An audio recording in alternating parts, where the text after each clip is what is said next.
역할을 바꾸자라고 하는 다소 긴 제목을 가지고 하나님의 말씀을 나누겠습니다. 이 자녀를 키우는 방식에는 여러 가지가 있습니다.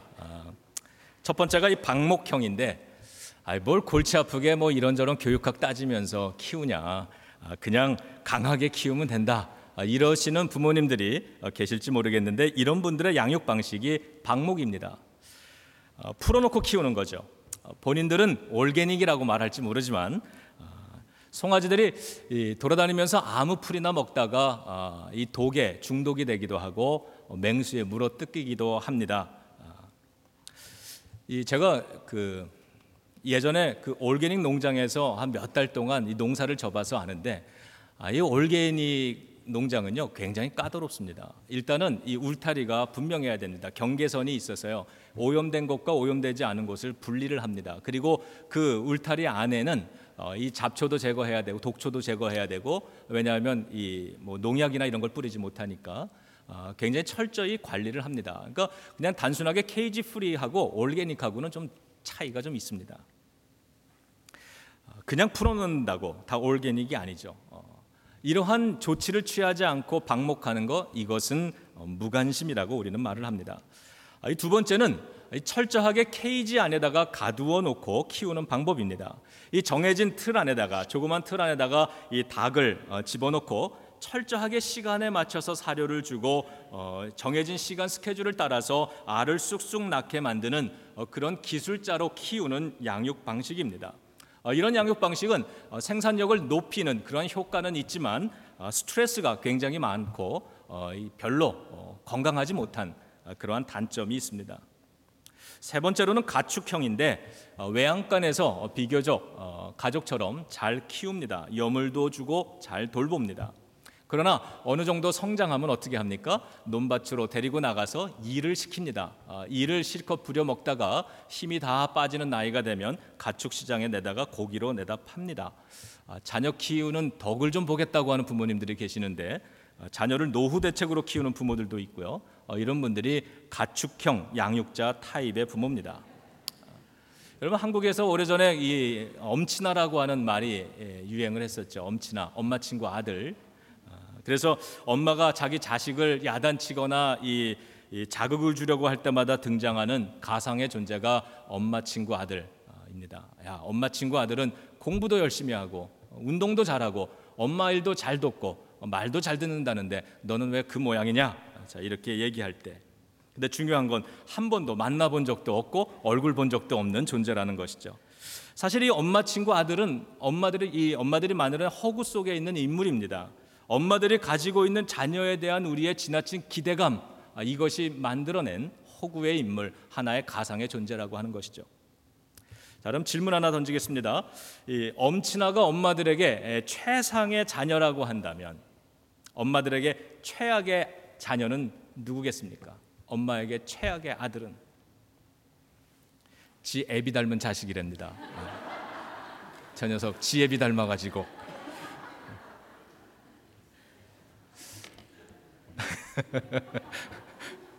여러분들 구미학교 다닐 때, 초등학교죠 요즘은, 초등학교 다닐 때 이 교과서에서 아마 기억나시는 분이 있을 텐데, 조지 워싱턴이 어릴 때 그 유명한 일화가 있죠. 나무를 하나 이렇게 도끼로 뱉는데 문제가 생겼습니다. 그러자 가서 솔직하게 내가 나무를 잘랐다고 그렇게 고백하는 아주 정직한 조지 워싱턴의 이야기입니다. 아들이 자꾸 거짓말을 하니까 아버지가 화가 나서 이렇게 얘기를 합니다. 야, 조지 워싱턴은 너만한 나이에 공부도 열심히 하고 거짓말도 안 하고 정직하게 살았는데 넌 왜 그 모양이냐? 그랬더니 이 아들이 아버지에게 그럽니다. 아버지, 조지 워싱턴은 아버지 나이에 대통령이 됐는데 아버지는 뭐 하셨어요? 그러더래요. 자꾸 이 엄친아 그러면 아마 이런 이 자녀들로부터 우리가 나중에 이런 얘기 들을 겁니다. 내 친구 엄마는, 그래서 아친아, 아들 친구 아빠, 그다음에 뭐 딸 친구 엄마, 뭐 이런 이야기도 아마 생기지 않을까 생각합니다. 사실 우리가 이 자녀들을 키우기도 하는데, 이 땅의 어느 아버지도, 이 땅의 어느 어머니도 아버지 경험 가지고 아버지가 되는 사람이 없습니다. 우리는 아버지 경험 없이 어느 날 아버지가 됐고, 어머니 경험 없이 어머니가 되어서 아이를 키웠습니다. 다시 말하면 잘 준비되지 못한 채로 아버지가 되어서 자식을 키우고 어머니가 되어서 자식을 키우다가 많은 실수도 하고 시행착오도 겪었다는 것이죠. 제가 생각나는 건 제가 이 미국에 처음 왔을 때 오자마자 한 달 만에 우리 큰아이를 낳습니다. 그랬는데 뭐 주변에 가족도 없죠.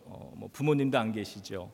아기를 어떻게 키워야 되는가를 옆에서 가르쳐 줄 수 있는 사람이 아무도 없었습니다. 그래서 난생 처음 부모가 된 저희들이, 이 젊은 부모가 아이들을 키우기 시작을 했습니다. 얼마나 많은 실수를 했겠습니까? 그 아이가 아직 갓난아기 때 저희들이 이제 아기가 이제 태어나서 집에서 이제 키우면서 이제 옷이 좀 필요해서요. 왜냐하면 이제 병원도 다니고 그러려면 외출을 해야 되지 않습니까?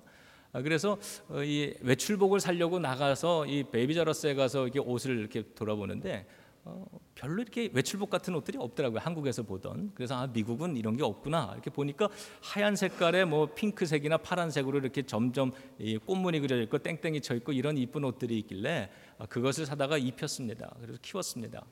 우리 교회 집사님 중에 그 대학에서 미술을 가르치는 교수 한 분이 계셨는데 그분이 이 그림을 그린 걸 가지고 이제 전시회를 하게 됐어요. 그래서 다운타운에 좋은 이 갤러리를 빌려 가지고 거기서 이 전시회를 연 거예요. 그리고 첫날 리셉션 할 때에 목사님 꼭 와서 기도해 줘야 됩니다. 그래서 우리를 초청했어요. 그래서 저희들이 우리 부부가 거기 갔습니다. 스트롤러에 아이를 태워 가지고 가서 보니까 미국 사람들이 많이 모였습니다. 그래서 뭐 이렇게 같이 음식도 나누고 이러면서 우리는 스트롤러를 끌고 1층, 2층을 다니면서 그림들을 막 구경을 하고 있는데 그 미술 선생님, 우리 집사님이 오더니 스트롤러에 누워 있는 우리 큰 아이를 이렇게 보면서 이런 얘기를 합니다. 근데 목사님 왜 속옷을 입혀서 데려왔어요? 그러더라고요. 몰랐던 거예요. 다음에 스토어에 가서 다른 쪽에 이렇게 잘 찾아보니까 외투가 있더라고요. 외출복이. 실수를 많이 합니다. 뭐 이런 실수야 사소한 거고 별거 아니지만 이보다 더 큰 실수를 하게 될 때 뭐 그럴 수도 있겠다 생각하지만 그러한 실수가 아이들에게 상처를 남긴다 그럴 땐 우리는 조금 진지해집니다. 심각해집니다. 이 상담 전문가인 이호선 박사가 양육의 시대는 끝났다라고 하는 강연을 했는데 그 강연을 들어보니까 부모의 역할에 대해서 아주 좋은 이야기를 해주십니다. 자녀로 살아가는 시기가 얼마나 됩니까? 라는 질문을 하면서 그분이 여자분이니까 여자분 기준으로 이런 이야기를 합니다. 25살쯤에 결혼을 해서 아이를 낳았다고 가정을 하고 평균 수명을 그냥 80이라고 잡으면 그러면 그 자녀와 함께 살아가는 기간은 몇 년이에요? 55년이 된다는 겁니다. 이 55년 동안 그 자녀는 자녀로서 살아가고 부모는 그 기간 동안에 부모로서 살아간다는 거예요. 그런데 이 아이가 태어나면 부모가 먹여주고 재워주고 뭐 똥오줌 가려주고 이러지 않습니까? 이런 기간을 대략 짧게는 3년, 길게는 7년 동안 하게 되는데 이 기간을 양육한다 이렇게 이야기를 합니다.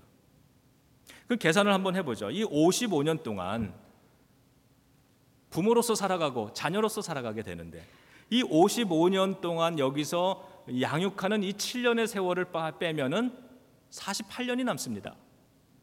이 48년 동안 자녀와 부모의 관계는 양육하는 관계가 아니라면 포스트 양육, 그 다음 우리는 널처라고 하는 이 양육 다음에 어떤 부모의 역할을 우리가 감당해야 된다는 뜻이죠. 그게 뭐냐는 겁니다. 그래서 자녀에 대한 이 부모의 역할을 이 교육학에서 나누어서 단계별로 설명을 하는데 아이가 태어나서 이 3살이 될 때까지 부모는 보육을 합니다. 보육. 말 그대로 젖도 먹이고 이 목욕도 시키고 기저귀도 갈아주고 잠도 재워주고 이러면서 아이를 보육하면서 키우는 그런 보육자의 역할. 이게 0세에서 3세까지 부모가 감당해주는 역할이라고 합니다. 그리고 자녀가 3세에서 7살이 될 때까지 부모는 이제 훈육자의 역할을 해줘야 되는데 그 아이에게 무엇이 옳은 것인지 무엇이 잘못된 것인지 사회적으로 사회성을 가지고 어떻게 세상을 살아가야 되는지 가장 기초적인 것들을 가르쳐줍니다. 그래서 이 시기에 부모는 훈육자의 역할을 합니다. 그리고 이렇게 되면 이 부모의 양육자로서의 역할은 사실 다 끝난다라고 하는 거예요. 그리고 그 다음부터는 새로운 역할, 이 양육자 다음에 어떤 역할을 해주어야 된다. 그래서 자녀가 이제 7살에서 12살 되면 7살쯤 되면 이제 학교를 가는 나이죠. 학교를 가게 되면 20전부터는 부모는 더 이상 아이를 양육하지 않습니다. 학교에서 그 아이를 돌봅니다. 이때부터 수행해야 되는 새로운 역할이 바로 인커리지 해주는 이 격려자의 역할입니다. 한번 아이의 입장에서 한번 생각해 보시죠. 부모 가정에서 부모님이 다 해주는 거 사랑을 받으면서 자라다가 이제 학교라고 하는 낯선 환경 속으로 던져졌습니다. 이젠 부모가 없습니다. 선생님이 부모의 역할을, 그 위치를 대신합니다. 많은 친구들과 함께 생활을 합니다. 거기에 새로운 지켜야 되는 질서가 있고요. 모든 관심을 자기 혼자 받았는데 이제는 더불어서 살아가야 되고, 이게 조금 커가면 경쟁이 붙습니다. 그 속에서 아이가 생활해야 되죠. 아이들이 얼마나 낯설고 또 때론 두렵기도 하겠습니까? 이럴 때 그 아이를 잘 격려해주고 보듬어주는 그러한 인커리지 해주는 부모의 역할이 필요하다는 겁니다. 제가 어릴 때 제가 살던 이 교회, 종로 인사동에 교회가 있었고 그 바로 저희 교회 옆에 태화관이라고 하는 하나의 단체 건물이 있었습니다. 이 담 하나를 두고 문을 하나를 두고 우리 교회와 그 태화관 마당이 서로 연결이 되어 있었는데, 이 태화관이 굉장히 역사적인 그러한 그 장소입니다. 일제 시대 그 3.1 운동을 할 때 그 33인 그 대표자들이 처음에 이 태화관에 모여서 독립선언문을 거기서 낭독하고 거기서 만세를 부르고 다짐을 하고 그리고 파고다공원으로 가서 독립 만세 운동을 시작했던 역사 깊은 자리입니다. 근데 거기에 유치원을 경영을 했어요. 뭐 제 어릴 때만 해도 유치원 다니는 사람들이 그렇게 많지 않았는데, 제가 그 옆집 우리 마당을 함께하는 이러한 특권 때문에 그곳에 유치원을 다녔는데 제가 졸업을 못했습니다. 한 몇 개월 다니다가 못 다녔는데 그 이유를 지금도 기억하는 게, 준비물을 준비해 갔어야 되는데 제가 그걸 못 해갔어요. 근데 선생님이 야단친 것도 아니고 준비 안 해왔다고 한마디 했는데 그게 저는 굉장히 무한을 느꼈습니다. 그래서 그 다음부터 그 유치원을 가는 게 싫어졌고 선생님 보는 게 두려웠습니다. 그래서 안 가기 시작한 거예요. 유치원 가야 될 날이 되면 저는 책상 밑에 들어가서 나오질 않았습니다. 그때 부모님이 발로 차면서 에라 이놈아, 이 못난 놈아, 빨리 가라 이러면서 발길로 차가지고 쫓아냈으면 아마 저는 그 어린 나이에 유치원으로 안 가고 아마 가출을 하지 않았을까. 제가 졸업을 못했어요. 그래서 그게 뭐 큰 상처는 아니지만 제 기억 속에 아직도 남아있고 그때 감정을 이렇게 더듬어 보면 느낄 수 있을 것 같은 느낌이 든다고 하는 것은, 다른 말로 이야기하면 조금 과장해서 이야기한다면 저에게 그 사건이 하나의 상처가 됐다는 것이고, 나는 그것을 극복하지 못했다고 하는 그러한 내 자신에 대한 낮은 셀프 컨피던스를 가지고 국민학교에 들어가야 됐던 그러한 기억들이 있습니다. 이러한 때 자녀가 새로운 환경, 이 학교 속으로 들어가서 지내는 그러한 아이를 생각하면서 너는 잘할 거야? 괜찮아? 선생님이 너를 많이 사랑한다? 좋은 친구 많이 사귀지? 너 참 좋겠다? 아빠도 학교 다시 다니고 싶다? 이러면서 아이를 격려해서 이 학교로 갈 수 있게 만들어주는 역할, 그것이 부모의 이 시기의 역할이라고 하는 거죠. 자녀가 이제 자라납니다. 12세에서 20세가 됩니다. 그때부터 이 부모는 상담자의 역할을 해줘야 합니다. 명령이나 통제나 조정하는 것이 아니라 함께 그 인생을 함께 걸어가야 된다고 하는 것이죠. 우리가 이 상담자 역할 20살쯤 되고 이 신체 변화가 일어나고 뭐 여자친구도 남자친구도 좀 생기게 되고 이제 뭐 학교에 뭐 자기 진로에 대해서 고민도 하고 이러할 때 부모에게 그 이야기를 상담할 수 있어야 되는 거죠. 난 이런 고민이 있는데 어떻게 해야 돼요, 아버지? 그러면 아버지는 자기의 인생의 경험을 가지고 이야기도 해주고 그래야 됩니다. 그런데 이러한 상담자의 역할이 이 대화를 통해서 되어지는 건데, 우리들이 바쁘다는 이유로 이 대화를 하지를 않고 그냥 아이들에게 스스로의 삶을 잘 감당하도록 맡기고, 내 역할은 하지 못하고 불안하니까 자꾸 아이들을 어떻게 합니까? 쪼는 거예요. 자꾸 야단치고 감시하고 통제하려고 그러고. 이래서 우리들의 이 역할이, 이 상담자의 역할이 되어야만 되는 것이다. 자, 여기까지 합니다. 여기까지 하고 우리가 죽으면 되는데 우리가 죽지를 않습니다. 우리가 앞으로도 한 30년, 20년을 더 살게 됩니다. 그렇다면 이 말은 다시 말하면 우리 부모들이 더 늙어서까지 부모의 역할을 감당하게 된다. 자녀들도 같이 늙어갑니다. 자녀들도 늙고 한 40이 되면 늙은 거 아닙니까? 이제 중년이 되고 부모도 늙고 이러면서 이 무언가 상담자 그 이후의 역할을 또 감당하면서 살아가야 되는데, 이 단계에 들어가면 자녀가 20대 이후 40대가 될 때까지 이 사이엔 어떤 역할을 해줘야 되는가? 부모는 동반자가 되어줘야 된다고 합니다. 동반자, 삶을 함께 살아가고 함께 고민하고 함께 걸어가는, 옆에 있어주는 동반자가 되는 거죠. 그런데 이런 걸 무시하고 자녀가 20대가 되고 40대가 됐는데도 부모가 여전히 양육하려고 든다면, 또 여전히 훈육하려고 든다면 그럼 어떻게 되겠습니까? 그러니까 자꾸 자녀들이 부모님을 슬슬 피합니다. 어른들을 자꾸 피하는 거예요. 그리고 자녀들의 삶이, 요즘 그 취업이 어려우니까 30이 됐는데도 독립하지 못하고 40이 되어서도 부모님 밑에서 얹혀 사는 그러한 자녀들, 다시 말하면 40이 됐는데 30이 됐는데 부모의 양육을 계속 받는 그러한 자녀들이 있다고 합니다. 이렇게 되면 자녀들의 삶이 왜곡이 되는 거죠. 가정에서도 사회에서도 그리고 교회도 마찬가지라고 생각합니다. 어른들의 역할은 격려하고 상담하고 동반자가 되어주는 것입니다. 그래야 가정도 교회도 잘 자라는 것이죠. 근데 만일 우리들이, 이 어른들이 격려는 안 하고 맨날 이 젊은 것들 하는 일이 못마땅해가지고 잘못한다고 야단치고 잔소리하고 꾸짖고 그런다면 분위기는 위축됩니다. 자라나질 못하는 거죠. 왜곡됩니다. 자녀들을 어떻게 키워야 되는가? 뭐 이런 거 아주 복잡합니다. 요즘은. 예전에 그 뭐 인터넷 없던 시대에, 그때는 뭐 우리가 어디 가서 뭐 교육학 전공하고 뭐 배워서 자녀를 키우는 것도 아니고, 그 당시에는 모르고 키웁니다. 그러면 대개가 그때는 그 롤을 어디서 배우냐 하면 자기의 부모님. 그러니까 저는 아버지에게서 아버지의 모습, 역할을 배우고 내가 아버지가 되면 그 역할을 행하는 거예요.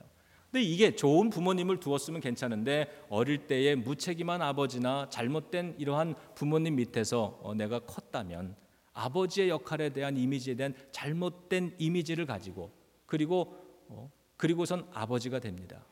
그리고는 내가 따로 아버지의 좋은 역할을 배워본 적이 없기 때문에 나도 지내다 보면 아버지의 모습을 답습해서 자녀를 키운다는 거예요. 그래서 우리나라 말에 그런 말도 있죠. 뭐 엄한 시어머니 밑에서 누가 나와요? 엄한 시어머니가 나오는 겁니다. 그러니까 그런데 그 당시에 뭐 어디서 뭐 가르쳐 주는 것도 배우는 것도 없지 않습니까? 요즘 같으면 인터넷에 들어가면 자녀 교육에 대한 좋은 강연도 많고 세미나도 많고 교육도 많습니다. 들어가서 배우면, 그냥 보기만 하면 자녀들을 어떻게 키워야 되는가, 이러한 이 정보들을 많이, 우리가 비록 교육학을 전공하지 않았더라도 과거에는 그런 통로가 전혀 없던 거예요. 근데 그나마 교회를 다녔으면 교회 안에서 성경을 배우고 자녀를 노엽게 하지 말아라, 그리고 자녀들을 저주하는 것이 아니라 축복해야 된다, 이런 이야기들을 많이 듣고 집에 가면은 자녀들에게 축복 기도도 하고 예수님의 이름으로 축복도 하고 이러면서 이 잘못된 이 역할이 바르게 잡아져 가는데, 그나마 교회도 다니지 않았던 사람들은 자녀들에게 뭐라 그럽니까? 우리 농담으로 하는 이야기지만 어릴 때 에라이 빌어먹을 자식아. 그래서 그 시대에 빌어먹는 그지가 많았다는 거 아닙니까? 우리가 어떻게 부모의 역할을 잘 감당할 수 있을까? 오늘 성경은 거기에 대해서 이 두 가지를 우리들에게 명령을 합니다. 첫 번째는 자녀를 노엽게 하지 말라입니다. 그리고 두 번째는 주님의 교훈과 훈계로 가르쳐라라고 하는 겁니다. 자녀를 노엽게 하지 말아라. 자녀의 이 내면에 앵거를 키우지 말라는 거예요. 분노를 키워주지 말라는 겁니다. 이 자녀들이 자라나면서 가장 많이 하는 이 이야기가 뭔지 아세요? 지금 아마 저희 큰 아이가 지금 사춘기인데, 요맘때 아이들을 키워보신 경험을 있으신 분들은 아마 아실 겁니다. 아이들이 가장 많이 하는 말 중에 하나가 unfair하다는 거예요. unfair하다. 끊임없이 뭘 하라면 unfair하다는 이야기를 많이 합니다. 그건 아이들이 나의 부모님은 fair하지 않다라고 느낀다는 겁니다. 아이들 자녀를 억울하게 만들거나 답답하게 만들지 말라고 성경이 이야기합니다. 왜 아이들 보니까요, 뭐 아이들 뭐 이럽니다. 뭐 하나 일 시키거나 뭐 이러면은 엄마가 너 뭐 이것 좀 해 그러면 I did 이러죠. 그리고 what 이럴 때마다 한 대 쥐어받고 싶어요. what. 그러면 어떤 때 딱 돌아서 가지고 뭐 what the heck 이러면은 일로와 이 자식. 뭐 오 마이 갓 그러면 갓이는 무슨 갓이야 이러면서 한 대 한국 같으면 쥐어받겠는데 여기 미국에선 그러지도 못하고요. 손가리만 하는 겁니다. 너 빨리 밥 많이 먹고 빨리 커서 너 독립해라 나가라. 근데 제가 아이에게 이렇게 야단을 치거나 뭔가를 강요하거나 이러면서 그럴 때마다 제가 제 자신을 가만히 생각해 보면 제가 잊어버리고 살아가는 게 있어요. 나이 들어가면서 잃어버리는 것이 하나가 있습니다. 내가 저만한 나이 때 내가 더 젊었을 때 나는 내가 했던 실수들은 다 잊어버리고 살아요. 그리고 나는 마치 저 나이 때 우리 아들의 나이 때 나는 모든 것을 어른스럽게 다 판단하고 살았다고 착각을 하는 겁니다. 물론 어떤 때는 나도 못하면서 아이에게 하라고 강요하는 것이 있습니다. 그 이유는 가만히 생각해 보면 너는 아빠보다 더 훌륭한 사람이 돼야지 이런 마음이 담겨져 있죠. 그러나 아이들은 압니다. 아빠도 못하면서 unfair하다는 거죠. unfair하다. 아이에게 잘못을 하지만 뒤돌아서면 후회합니다. 이거 쏟아졌는데 이거 다시 담을 수도 없고. 그럴 땐 아이를 찾아가서 이렇게 이야기를 하는 거죠. I'm sorry, 미안하다. 아빠가 너도 잘못했지만 그래서 아빠가 야단을 친 거지만 아빠의 말은 맞지만 아빠의 너에게 보여줬던 행동은 잘못됐다. 내가 미안하다. I'm sorry. 이렇게 말해줄 수 있는 부모가 훌륭한 부모가 아닐까 생각을 합니다. 자, 계속해서 성경은 주의 교훈과 훈계로 가르치라 그랬습니다. 자, 성경은 이렇게 말하고 있지 않습니다. 부모의 교훈과 부모의 훈계로 가르치라고 말하지 않습니다. 그 대신에 뭐라고 얘기합니까? 누구의? 주님의 교훈과 주님의 훈계로 자녀를 양육하라고 이야기합니다. 이게 무슨 말입니까? 우리가 자녀들을 양육할 때 흔히 우리는 일관된 기준을 갖지 않고 훈육할 때가 많습니다. 내가 기준이 되니까. 어떤 땐 같은 사건에 대해서 같은 일에 대해서 어떤 땐 너그럽고 어떤 때는 엄격합니다. 어떤 땐 yes라고 말하고 어떤 땐 no라고 말을 합니다. 어떤 땐 화를 냈다가 어떤 땐 친절합니다. 몇 년 전에 그런 이야기 어린이 주일에 그런 설교를 나누었던 기억이 나는데 내가 아이를 키우면서 보니까 교육을 시키는데 교육을 내가 비교육적으로 시키더라. 예를 들면 청소해라, 공부해라, 동생 싸우지 말아라. 이런 이야기는 교육입니다. 교육적입니다. 그런데 그 이야기를 하는 나의 방식은 비교육적입니다. 야 이놈아! 너 그것도 못해. 가서 해야지. 교육을 비교육적으로 시키면서 그러면서 내가 살아가더라. 우리가 살아가더라. 부모가 기준이 되면 안 됩니다. 대신에 부모인 내 자신보다 나보다도 더 상위의 기준과 법도가 있다는 것을 자녀들에게 키워주라는 거예요. 가르쳐주라는 겁니다. 그걸 보여주라는 거예요. 그것이 우리에게는 진리고 성경의 말씀입니다. 부모 자신 스스로도 따르려고 애쓰고 복종하려고 애쓰는 그러한 높은 진리의 기준을 내가 갖고 있다라고 하는 것. 그래서 아이들에게 그러는 거예요. 우리 아버지를 보니까 토요일 날 밤늦게까지 일하고 힘들게 들어와 가지고 골아 떨어졌는데 아침이 되니까 억지로 일어나서 교회를 가시더라는 거예요. 그거를 보면서 아버지를 움직이는 아버지도 순종하고 복종하면서 자기의 삶을 잘 안 되고 힘들지만 거기에 복종하려고 살아가는 그 상위의 어떤 아버지보다 어머니보다 높은 법이 있더라라고 하는 거죠. 그거를 보여주라는 거예요. 그게 뭡니까? 그게 성경의 말씀이죠. 나도 아버지도 성경 말씀대로 살아가려고 참 힘들단다. 때로는 어렵단다. 때로는 귀찮단다. 때로는 그게 안 된단다. 아빠도 실패한단다. 그러나 그 말씀대로 살아가야만 되는 거야. 그래서 아빠도 노력한단다. 이런 모습을 보여주라는 것이죠. 부모 자신도 안 지키면서 너는 나보다 잘 돼야 된다고 하는 이러한 당위성 때문에 그 이유 때문에 자기도 지키지 못하는 것을 아이에게 요구합니다. 나는 TV 보면서 너 공부해. 엄마가 TV 채널을 끄고 성경책을 펴고 읽으면서 엄마도 성경책을 읽고 공부하니까 너도 같이 공부하자. 우리가 그런 모습을 보여주지 않으면 나의 삶을 움직이는 주님의 교훈과 훈계가 있어서 아빠도 그것에 영향을 받고 살아간다는 것을 보여주지 않으면 자녀들은 unfair하다고 그렇게 이야기를 하게 되는 겁니다. 한 신문을 읽다가요, 정진홍이라고 하는 논설위원회 글을 읽었는데, 이 글을 소개하고 설교를 마치려고 합니다. 저와 같은 486 세대입니다. 저보다 나이가 조금 위에요. 한 서너 살 위인데, 같은 시대에 같은 이 세대의 부모로서 제가 이분을 보면서 이분은 참 훌륭한 부모 같다, 이런 도전을 받았습니다. 그 글을 제가 토막토막 좀 소개를 좀 해드리겠습니다. 이런 글입니다. 산티아고로 가는 길을 걷겠다고 집을 떠난 지도 벌써 한 달이 다 돼가는구나. 아빠가 어느 샘터에서 배낭을 내려놓은 채 마른 목을 축이고 있을 때 누군가 다가와 내 배낭에 산티아고로 가는 길을 걷는 이들의 상징인 조개 껍데기가 한 개가 아니라 두 개가 달려있는 까닭을 물어 이렇게 대답했지. 하나는 내 것, 다른 하나는 내 딸의 것이라고. 그래, 나는 이 길을 너와 함께 걷고 있단다.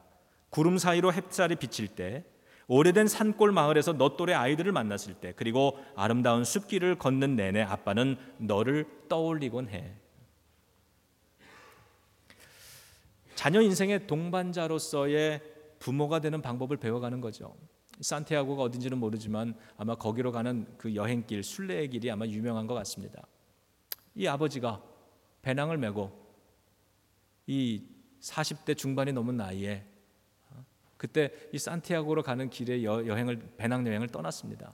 그리고 아마 그 전통인가 본데 거기에다가 산티아고로 나는 가는 중입니다라고 하는 표시로 조개 껍데기를 하나를 다는데 이 아버지는 두 개를 다른 거예요. 어떤 사람이 왜 당신은 두 개를 달았습니까? 그랬더니 하나는 내 거, 하나는 딸의 거. 지금 내가 걸어가는 이 여행길에 나는 내 딸과 동행하고 있다. 그걸 딸에게 보여주는 거죠. 아빠는 이 여행길에 너와 동행하고 있단다. 아빠는 너의 동반자가 되려고 한단다. 자, 계속됩니다. 왜 그 길을 걸으려고 하는 건데? 서울에서 떠나오기 전에 네가 나에게 물었지.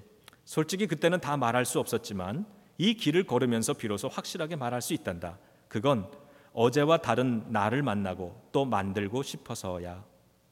벌써 10년이나 지난 일이지만 아빠는 이제껏 내가 제일 잘한 결정이 네가 태어나던 그 해에 교수직을 그만둔 것이었다고 생각해 왔어. 그러나 이제 그것을 바꿔야 할 것 같구나. 내 인생에서 가장 잘한 결정은 산티아고로 가는 이 길을 걷기로 결심하고 결행한 일이라고. 상담가로서의 부모가 되는 그런 과정을 이야기합니다.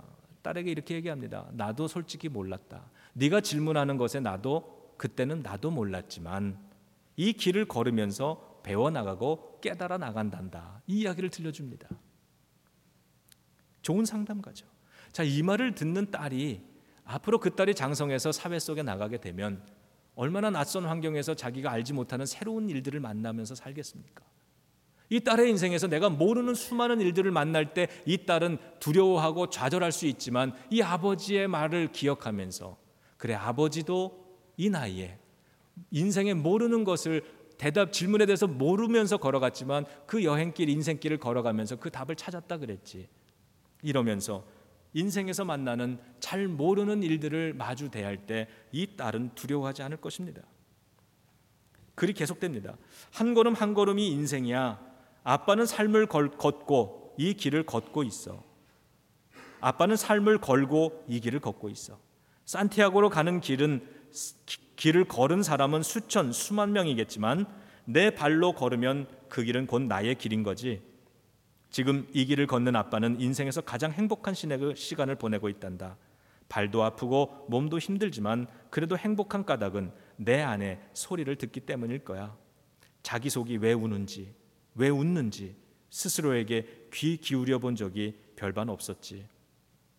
그걸 듣고 아빠 자신을 용서하고 스스로 힘내라고 용기 북돋는 시간이기에 어쩜 이 길을 걷는 순간들이야말로 아빠 인생에서 자신을 가장 사랑한 시간이라고 말할 수 있어. 아빠는 지금 딸에게 이렇게 얘기하는 겁니다. 인생 살면서 느끼는 건 인생의 중요한 것은 물질만이 아니라, 물질의 소유만이 아니라 인생의 의미, 가치더라. 내가 교수직을 내려놓고 지금 이 여행길, 배낭여행길에 올랐지만 나는 이게 더 잘한 결정이라고 나는 그렇게 생각해. 인생의 의미를 찾는 것, 이게 중요한 거야. 그리고 아빠는 그것을 찾기 위해서 여행길에 오르는 용기를 냈지. 그리고 이 용기를 낸 것처럼 아빠는 내 자신의 인생을 그만큼 사랑하고 내 인생을 소중하게 여기는 모습, 이것을 실천으로 딸에게 보여주면서 인생은 이런 거란다 가르쳐주고 있는 거죠. 그래서 이렇게 말할 수 있는 겁니다. 발도 아프고 몸도 아프지만 그래도 아빠는 행복하다. 글이 계속됩니다. 나바레테라는 작은 마을을 지날 때였단다. 마을 입구에 옷 수선하는 곳이 있었지. 가시덤불에 잘못 들어가 겉옷이 여기저기 찢어져 이를 꿰매려고 문을 열고 들어섰단다. 아빠는 찢어지고 해진 옷을 벗어 짜집기를 부탁했지. 키가 190cm, 1m 90cm는 좋게 될 것 같은 주인은 재봉틀 앞에 구부정하게 앉아 내 옷을 깁기 시작했어. 그는 거기서 그치지 않고 좀 지저분하게 기운 곳엔 이런저런 문양을 덧대주기까지 했어. 그런데 정작 옷 수선비는 한 푼도 받지 않는 거야. 그리 넉넉해 보이지도 않는데 말이야. 순례자에겐 그렇게 한다는 거야. 오히려 내게 사과 2개를 주기까지 했어. 그의 이름은 훌리안 엘리아스 깔보였지. 하지만 깔보라고 깔보면 안 돼. 아빠는 두고두고 그의 이름을 기억할 거야. 그는 평생을 재봉틀 하나 붙잡고 살았겠지만 그야말로 작은 성인이었단다. 이기적인 사람이 아니라 남을 배려하고 돕는 인생은 가난해도 할 수 있다라고 하는 것. 내가 할 수 있는 재능 하나만 있어도 할 수 있는 일이라고 하는 것, 그것을 자녀에게, 딸에게 가르쳐주고 있습니다. 그리고 마지막으로 이렇게 마무리합니다. 아빠는 눈보라치는 피레네도 넘고 태양이 장렬하는 길도 지났단다. 때로 폭우 속에 걷고 모래바람이 이는 광야를 지나기도 했지. 하지만 그 어떤 난관의 돌파보다도 놀랍고 위대한 것은 누군가를 감동시키는 것이란 점을 깨닫는단다. 감동에는 크고 작음이 없어 모든 감동은 작은 데서 나오지만 세상을 움직일 만큼 커진단다. 사실 사람을 감동시키는 것만큼 아름다운 게 이 세상에 또 있겠니? 사람을 감동시키는 것이야말로 가장 아름다운 것이란다. 내 딸아, 너도 세상을 감동시키는 사람으로 자라거라. 그것이 아빠의 바람이고 또 내가 이 세상에 태어나 가장 멋지게 되는 거야. 언젠가는 먼 훗날 내가 아빠 나이 비슷한 때에 이 길을 걷기를 바란다. 그래서 아빠가 경험했던 이 감동을 너의 길에서 느끼고 배우기를 바래. 물론 그 감동은 내가 너에게 다 전할 수 없는 거란다. 내가 너의 2 발과 가슴으로 이 길을 걸음으로써 스스로 얻게 되고 알게 되고 배우게 되며 그것을 너의 것으로 만들 수 있단다. 아빠는 다만 그 진실을 알려줄 뿐이란다. 그때 아빠가 걸었던 발자국은 사라졌겠지만 너를 생각하며 걸었던 마음의 자취만은 이 길에 남아있을 거야. 훈육자가 되어서 이거 해라 하지 말아라 이런 말만 말하는 부모에서 격려자가 되고 상담자가 되고 동반자가 되어주는 것, 그러한 역할을 한다는 것이 어떤 것인가를 깊이 생각해 봅니다. 부모는 성경의 말씀으로 가르치라 했습니다.